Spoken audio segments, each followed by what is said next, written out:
ইসরায়েলের সঙ্গে যুদ্ধবিরতি কার্যকরের পর ইরানে স্বস্তি ফিরলেও দেশটির সর্বোচ্চ ধর্মীয় নেতা আয়াতুল্লাহ আলী খামেনির অনুপস্থিতিতে উদ্বেগ বাড়ছে। গত ১৩ই জুন ইরানে ইসরায়েলি হামলার পর খামেনিকে আত্মগোপনে নিয়ে যাওয়া হয়। শুরুতে বিবৃতি দিলেও প্রায় এক সপ্তাহ ধরে তাকে আর জনসমক্ষে দেখা যায়নি। এখন পর্যন্ত কোনো সরকারি ঘোষণা না আসায় ক্রমেই বাড়ছে উৎকণ্ঠা। সেই সাথে ইরানের নেতৃত্ব ইস্যুতে বিরোধ চলার গুঞ্জনও শোনা যাচ্ছে বলে দাবি করেছে মার্কিন সংবাদ মাধ্যম নিউ ইয়র্ক টাইমস। ইরানের সশস্ত্র বাহিনীর সর্বাধিনায়ক খামেনি তাই যুক্তরাষ্ট্রের ঘাঁটিতে হামলা কিংবা যুদ্ধবিরতি চুক্তির মতো বড় সিদ্ধান্ত গ্রহণে তার সম্মতি প্রয়োজন। তবে সামরিক কমান্ডার ও সরকারি কর্মকর্তারা কেউই নিশ্চিত করে বলতে পারেননি সাম্প্রতিক সময়ের সিদ্ধান্ত গ্রহণে খামেনির সঙ্গে সরাসরি সাক্ষাৎ বা যোগাযোগ হয়েছে কিনা।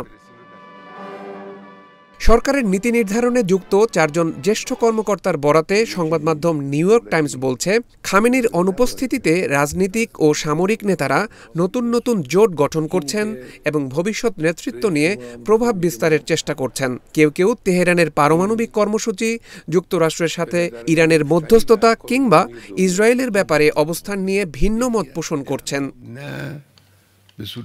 ইরানের পারমাণবিক কর্মসূচির ভবিষ্যৎ নিয়েও প্রশ্ন রয়ে গেছে। পররাষ্ট্রমন্ত্রী আব্বাস আরাকচি ও পারমাণবিক শক্তি সংস্থার প্রধান মোহাম্মদ ইসলামি স্থানীয় সংবাদ মাধ্যমকে জানিয়েছেন, ইরান পারমাণবিক স্থাপনার পুনর্গঠন ও ইউরেনিয়াম সমৃদ্ধকরণ কার্যক্রম চালিয়ে যাবে।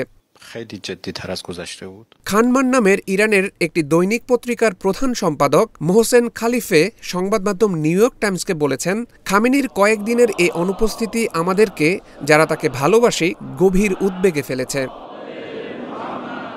২ সপ্তাহ আগেও যে আশঙ্কা অকল্পনীয় ছিল তা এখন স্বীকার করে তিনি বলেন, যদি তিনি মারা যান, তার জানাজার মিছিল হবে ইতিহাসের সবচেয়ে বড় ও গৌরবময়।